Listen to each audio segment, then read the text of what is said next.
Hello, everyone. My name is Eric Pinto, Assistant Director at the Catherine M. Buder Center for American Indian Studies at the Brown School of Social Work and Social Policy at Washington University in St. Louis.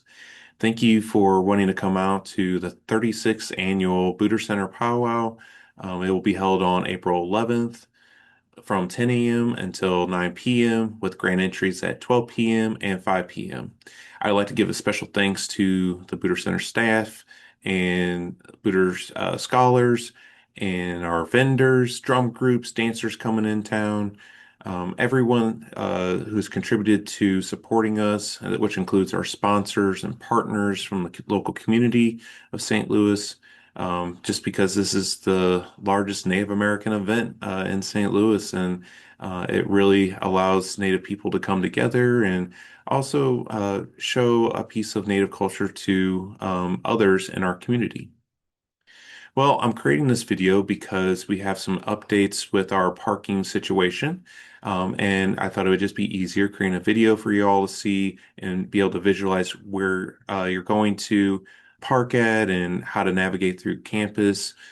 So let's get to it. I want to share my screen with you. All right. So we got the overview look of how St. Louis is structured, laid out, and WashU's campus is right in the middle of St. Louis. And so we're going to zoom on in.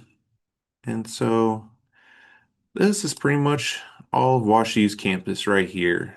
In between Skinker, Big Bend, we got Forest Park Parkway on the north side, and then Forsyth Boulevard on the south side. So on the west end of campus is actually where the powwow will be held at the WashU Field House.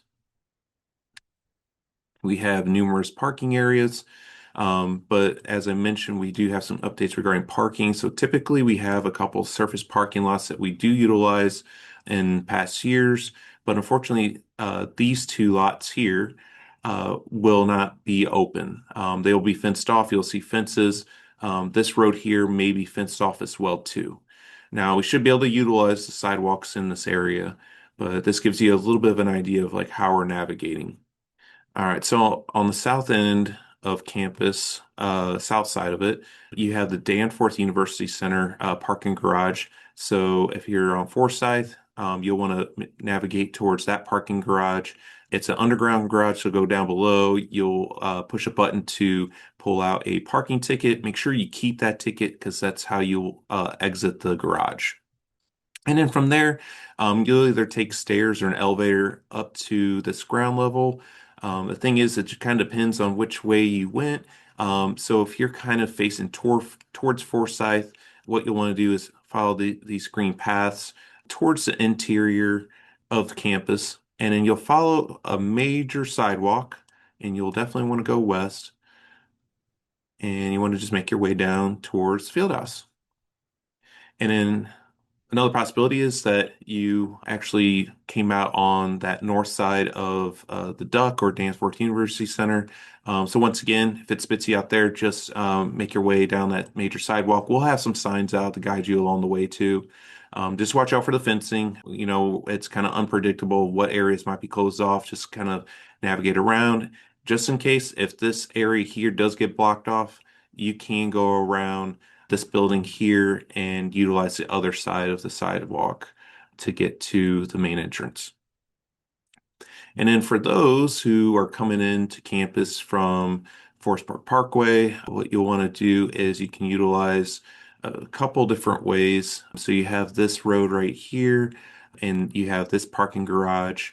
If you are further down, maybe you're coming off 170, what you want to do is come down Big Bend a little bit. This is a one-way road right here that will lead you into either this parking garage or that parking garage. Once again, make sure to hang on to those parking tickets so it will dispense so that way you can exit the parking garage. There's also one small surface parking lot located right here. And then with all the parking areas, no matter if it's a garage, surface lot, it is free parking. You may park in, obviously, the visitor parking and the yellow parking areas, but avoid the red parking areas at all costs because you may receive a citation, and we can't do anything about that. So avoid the red spots anywhere. Okay. All right.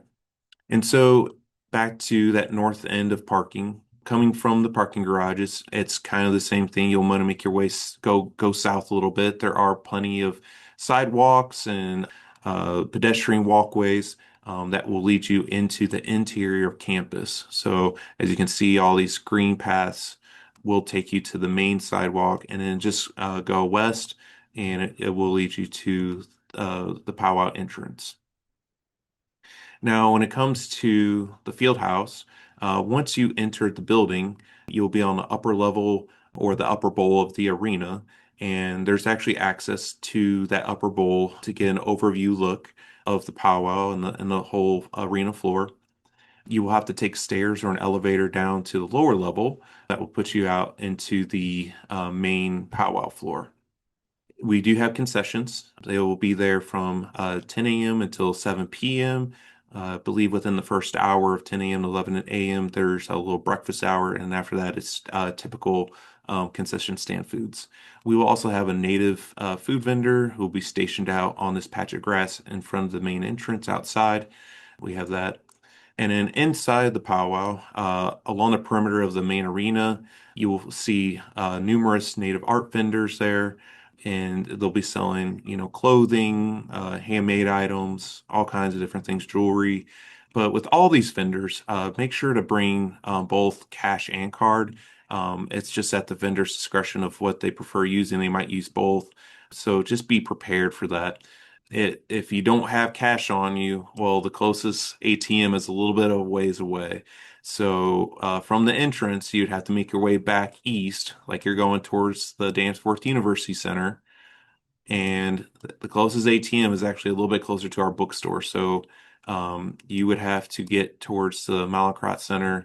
And there's an ATM on the outside of this area here. There's like a subway over here. There's another little WashU parking and transportation office right here as well too. But it's a Bank of America ATM.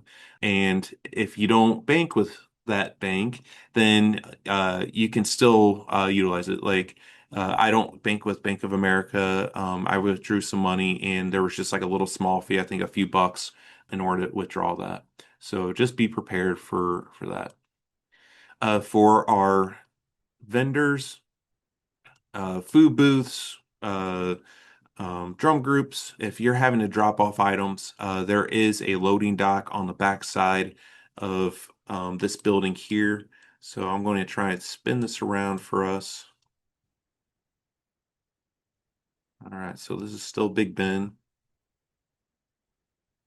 So we got Big Ben running right here, and there is a loading dock. All right, now there's not much space there, so we can definitely take a few cars. A couple cars might be able to park along this little area, but there is also a sidewalk, so you have to be careful.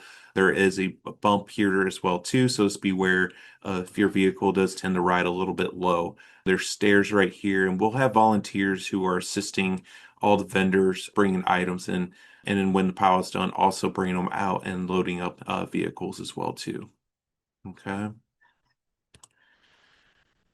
So that is pretty much the main gist of what's going on with our parking and event on Saturday.